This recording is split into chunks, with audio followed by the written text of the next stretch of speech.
Hey guys, welcome back to my channel. So today I'm going to attempt to do a hair drawing tutorial, and I'm going to be using Krita for it.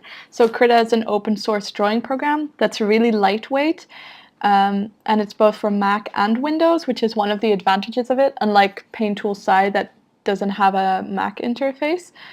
I'm using the version 3.1.2, and basically, because it's open source, Krita has been worked on by, I'm sure, thousands of awesome people who try to make it as awesome of a program as it is.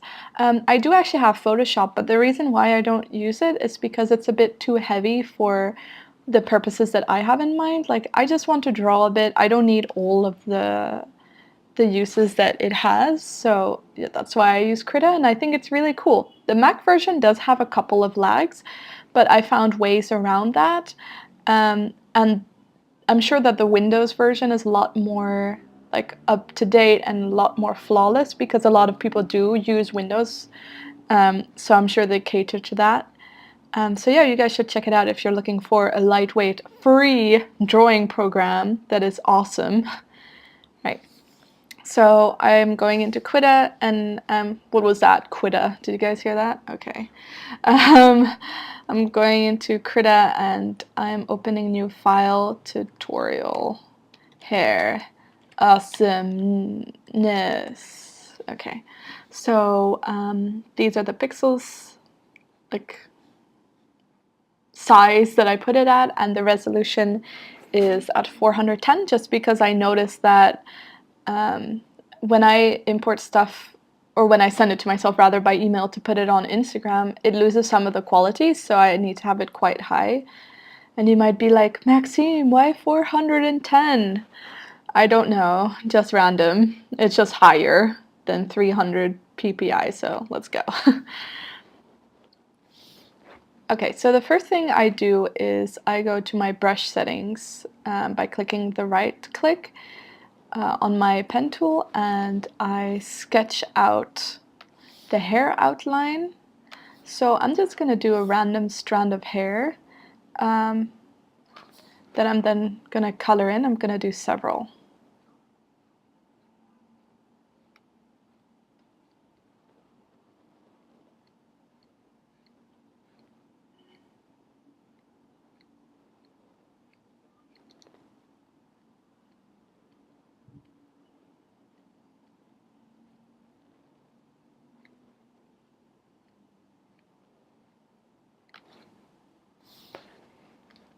Right, so once I have kind of like an outline of a shape, I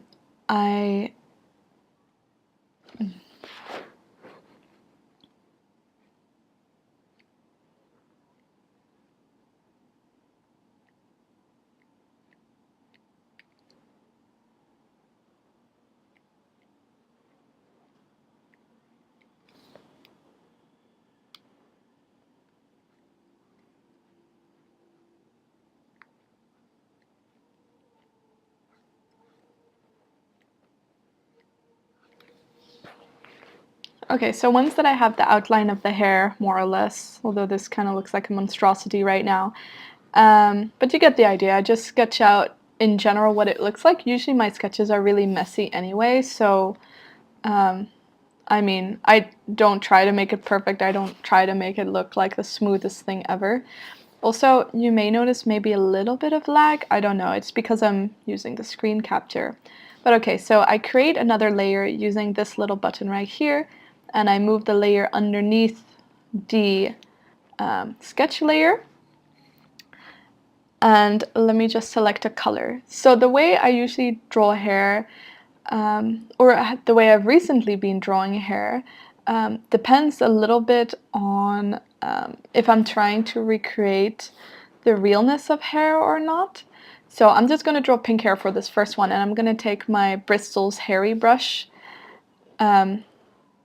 Right, Bristol's hairy brush. And I didn't change it according to the brush set that it came in. I'll link all the brush sets that I used in a link below. They're all free, so you don't have to worry about that. Right. So I like this brush because it creates kind of a, well, the name is Bristol's Hairy, right? Because it does kind of give like a hairy feel to it. So yeah, just removing all of that. So I usually put down a base color underneath the hair that I've created. And at some point this hair outline actually disappears because it bothers me at some point. I just use it so that I know how to move my brush strokes to make it seem natural. Right. Okay, and then I'm going to make one with, let's be really predictable and do kind of a turquoise hair.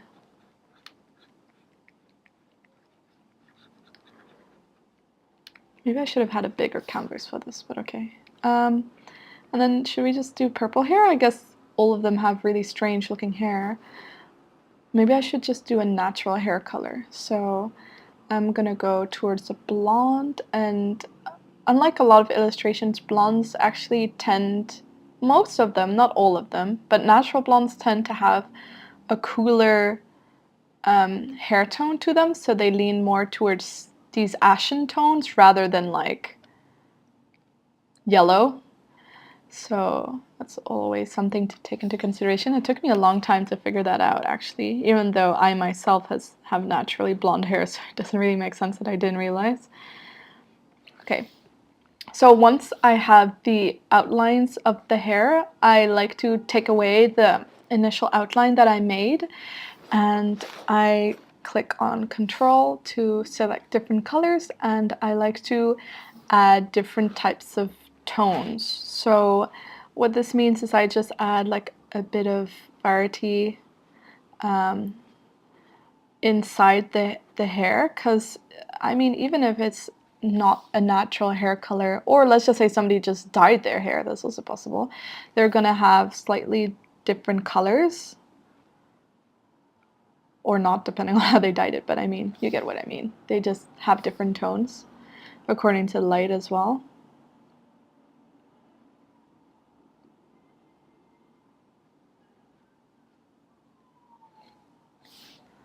So I'm just picking really random colors, to be honest, just what I think would look nice and interesting. It depends where my light source is, so let's just create a light source. So let's say the light is the dark purple sun is shining from here with a smiley face. Okay.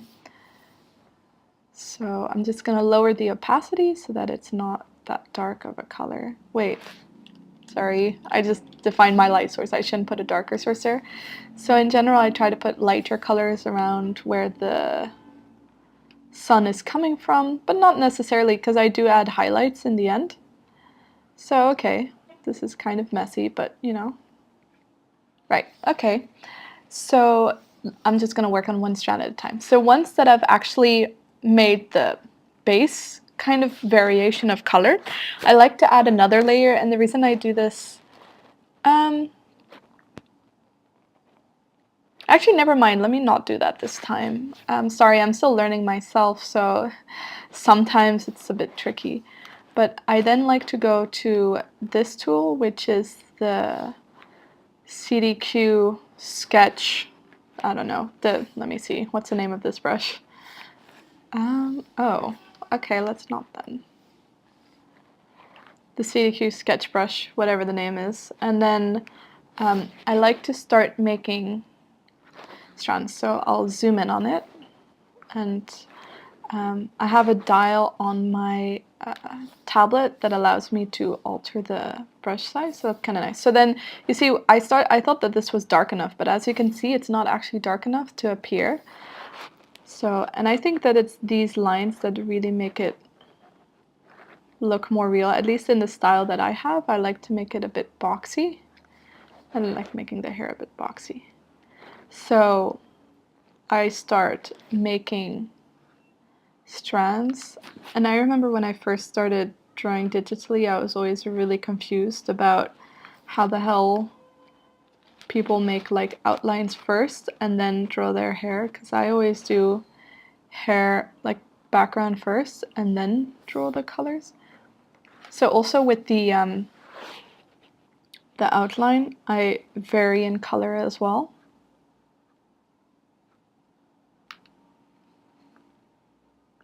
Control tool.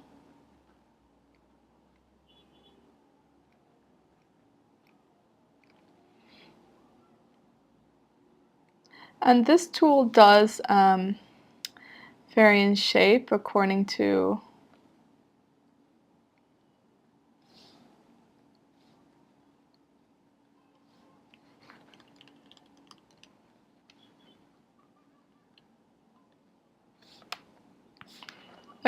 pressure. So as you can see, it does create that.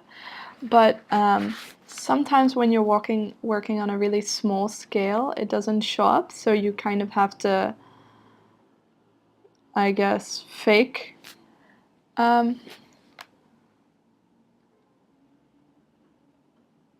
brush sensitivity. So by going really hard over the same areas and then making it smaller.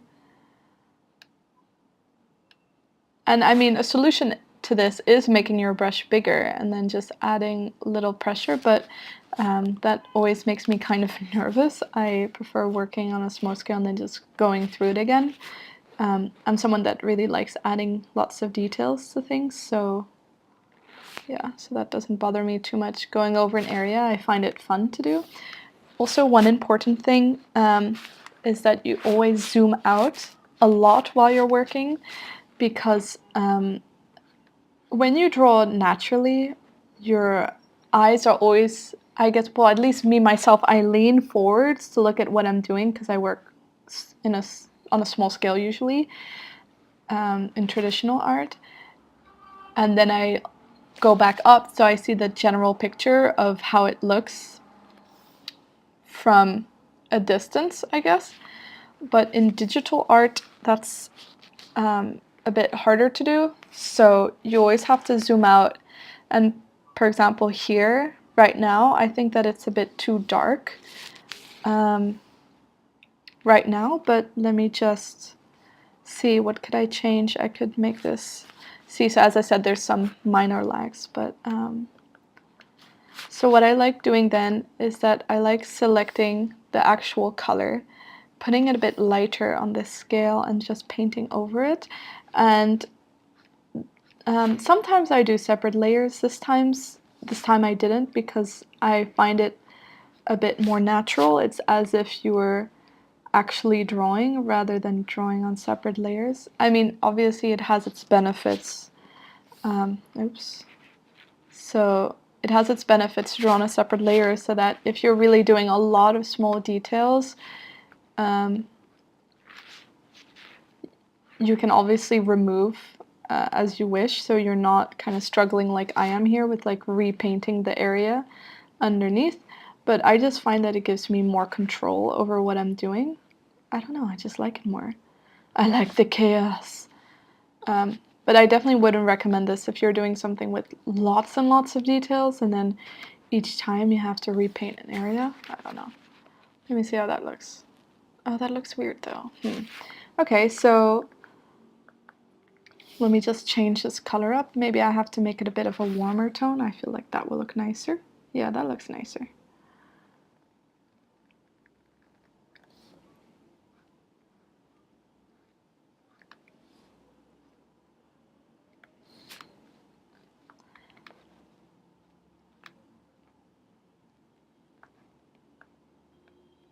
So here what I'm doing each time is I'm just clicking on the control option on my tablet.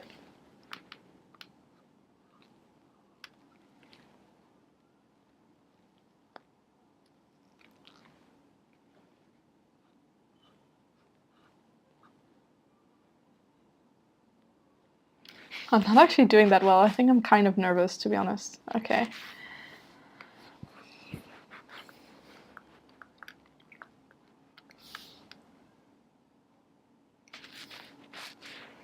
I'm just gonna speed through this process for you guys so that you don't have to watch me make every individual line. I don't know if you guys want to see that or not.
So as you can see, I like making my hair a bit more like blocky looking. I don't know how to describe the way this looks.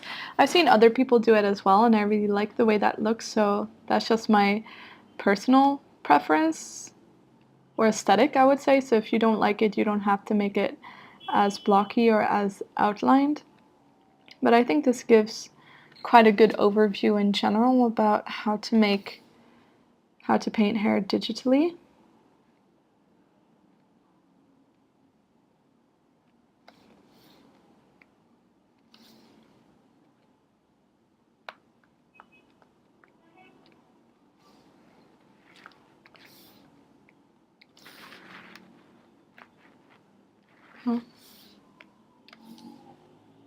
So I was just thinking just now about tips that I can give for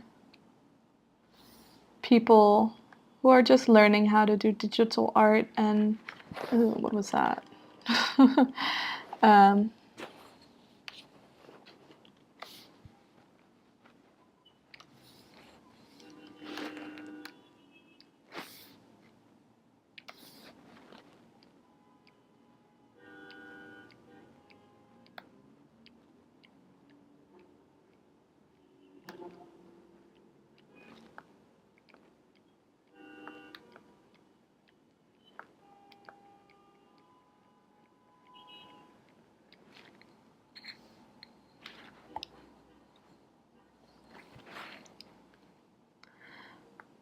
right, so once I'm done with the actual hair, most of it at least, um, although right now, if this were an actual illustration, I think I would, I don't know, the hair structure that I made is kind of strange, so it's not as flowy as I would like it, I think, but for this it's okay, it's just about the principle. But I then like to add light details. So I don't go for like this looks like it's white, but it's not exactly white. It's like an off-white, pinkish. And the way I do that is that I just select the lightest tone and then I move it a little bit towards this white end. And it depends. Sometimes you have to see a little bit how it looks. Maybe it looks too stark white, but it looks pretty good. Sometimes you also, in order to make reflections, you need to select the base color and then lighten it just a bit, because obviously the hair is not going to be stark white in that one area.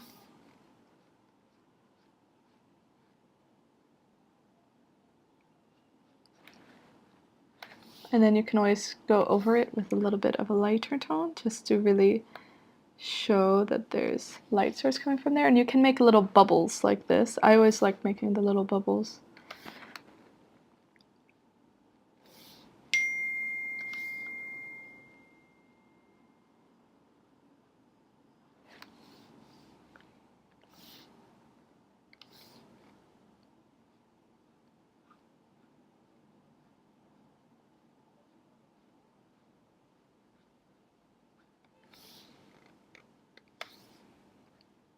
Oh, it's far too bright.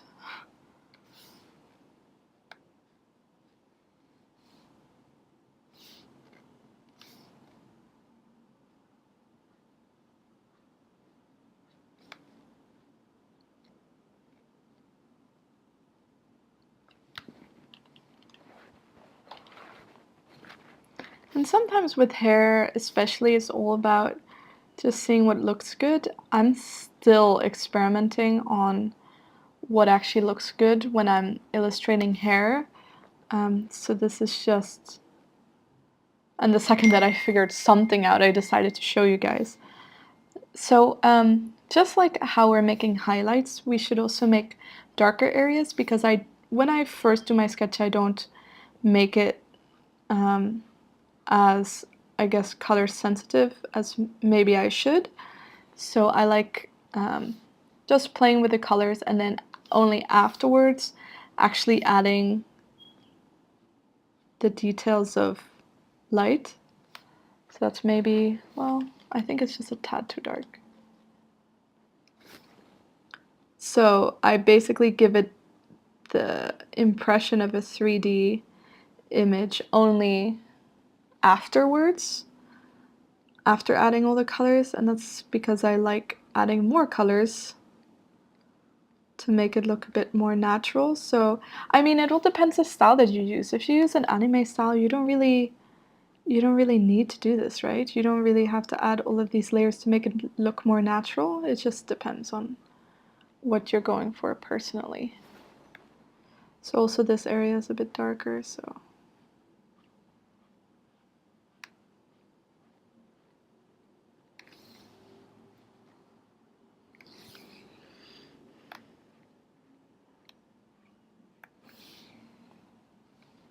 And then at the end you can, depending on what you like stylistically, you can always make extra white areas. And then again, never forget to zoom out to see what it actually looks like, because if you're working really close up, you can be making really small details that you think will look awesome, but if you zoom out, you realize that they're too small, so people won't be able to see them from eye distance. Of course, it's nice to make those very small details, but from a distance, you should be able to perceive smaller distances, and then it's, I guess, always fun if they then zoom in and are like, oh, look at this extremely small detail that I didn't notice before. So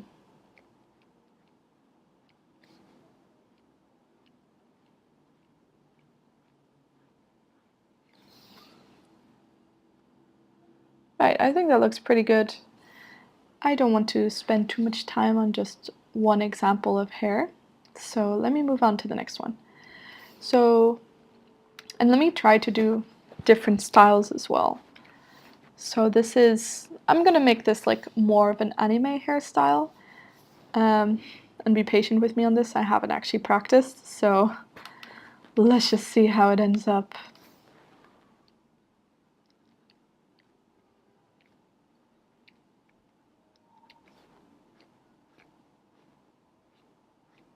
So I think it's still the same concept though. You just add places where it would be lighter. This is more important to do directly in an anime, more an anime-ish style, because obviously there's most of the time less details, because obviously they want it to be easier to make for animation. So yeah, then you just add the outlines of the hair after that you've added small sources of light. I guess I do this from the beginning on just because I'm not that good at it.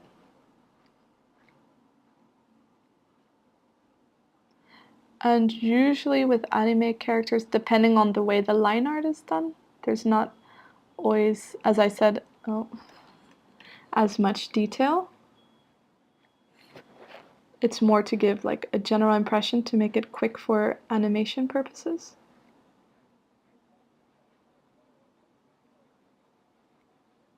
Of course, there's some animes that are like amazingly done and they have the most intricate details ever, and you're like, how can I draw like that? But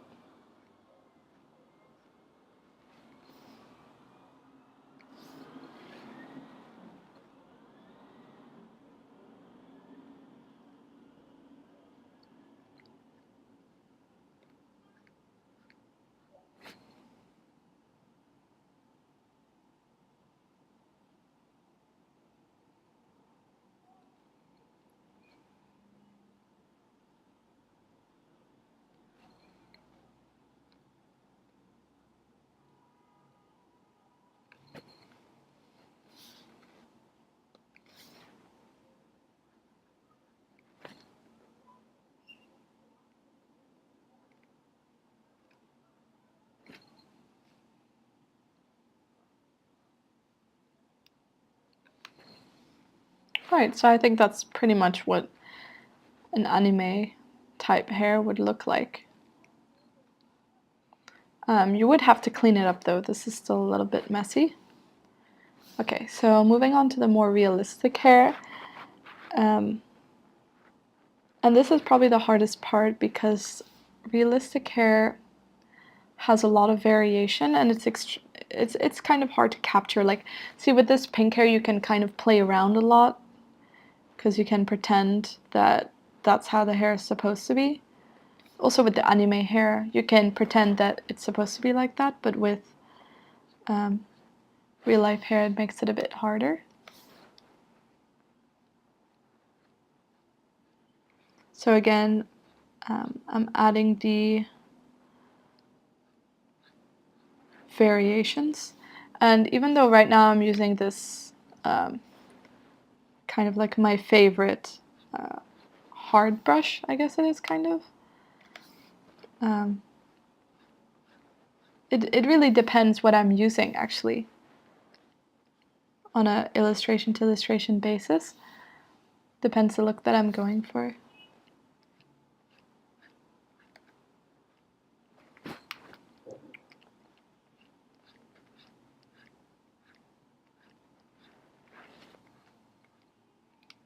Also, I don't know what kind of piece of hair this is, like where it would be attached to. This is kind of weird.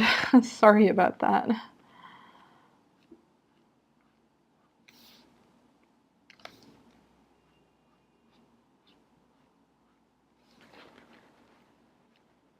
Also, real hair tends to be lighter at the ends. So that's also something to realize. It's because that hair has been exposed to the sun for a longer time. I mean, obviously, if you have long hair, or just, I guess, if you have hair in general, the ends tend to be lighter. They're closer to the sun. I mean, if you have short hair, they're closer to the sun. But if you have long hair, they've just been exposed far longer to the elements, obviously, because you've grown it out. I'm thinking about if you're a girl or a guy, I guess, who has long hair.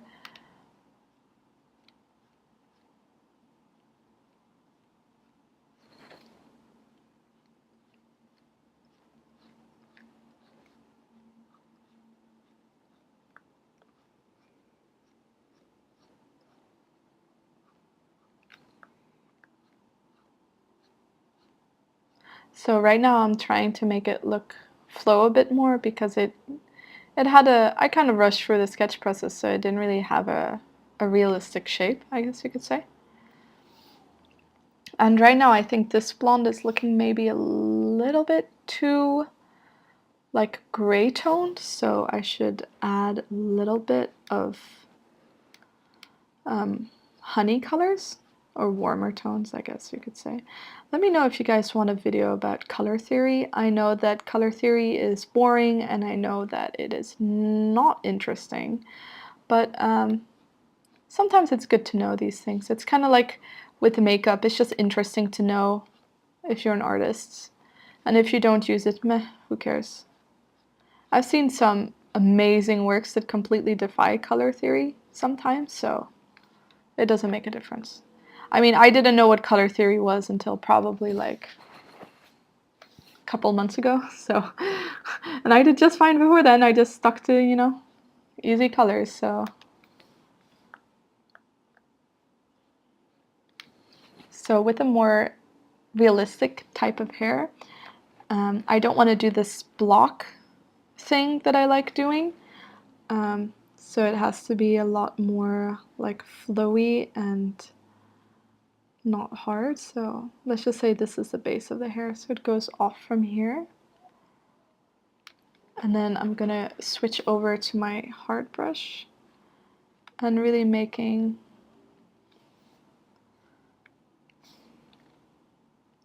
smaller lines. Also with more realistic hair, you can add like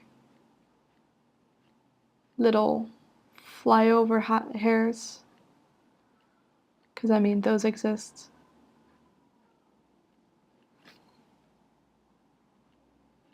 And what's good to do as well is alternate between thicker lines and thinner lines that are in the middle. One person that does this really well is Sharon. Obviously, she's like an amazing artist, but I mean, she does this kind of blocky stuff as well, usually at the beginning of her hair sprouts. But she does this variation really nicely.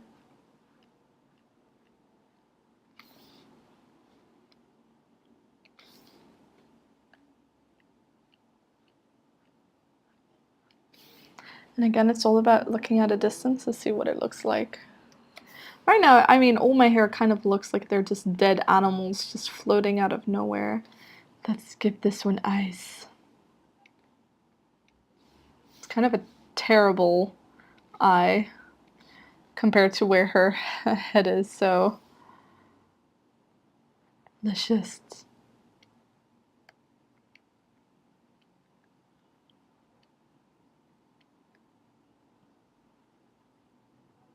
Yeah, girl. Okay.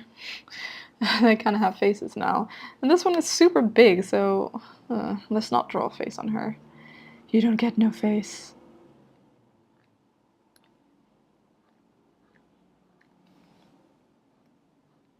So yeah, with this tool, if you're having some problems getting the real like difference in variation, it's probably because your brush is quite small, so you can't really get the lines that you want. So that's also something. Sometimes also what happens in Krita is that like this brush disappears, this indication, and usually the way to solve that is just by right clicking and then you can find it again, basically.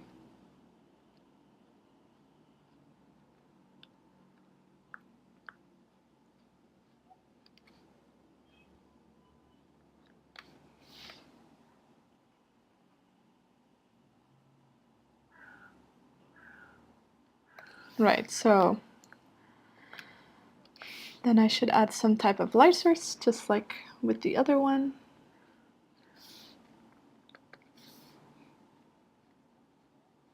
Also, what a lot of artists do is they do, I think it's called a rim light. And that means making a light around the hair to indicate that there's something past that.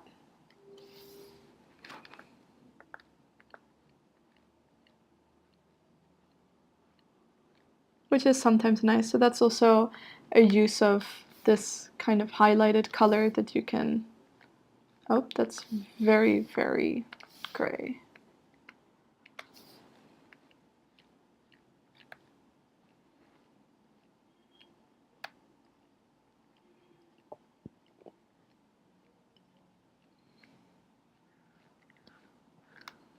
Also, natural hair tends to have random highlights throughout it. As I said, exposure to sun, it depends the season that the hair is in as well. The hair is in, as if it has its own independent life. The season that the person is in, the hair will have a different lightness to them. Obviously, during summer, depending on where you live, I guess, it lightens up, and during winter, it gets darker, so that's also something to keep in mind. Okay, so this just looks like a dead raccoon, but I think that the technique speaks for itself a bit. It's just finding out what works. So, okay, I guess that's the end of my tutorial, I guess. Thank you guys so much for watching. Sorry if this ended up kind of like a dead raccoon, a really creepy face girl, and like a kind of okay hair that's really stiff. I hope this was helpful to someone. I think I'm gonna make a Krita 101 video very soon, so stay tuned for that. I hope that this was helpful anyway, and have a nice day, and see you guys next time.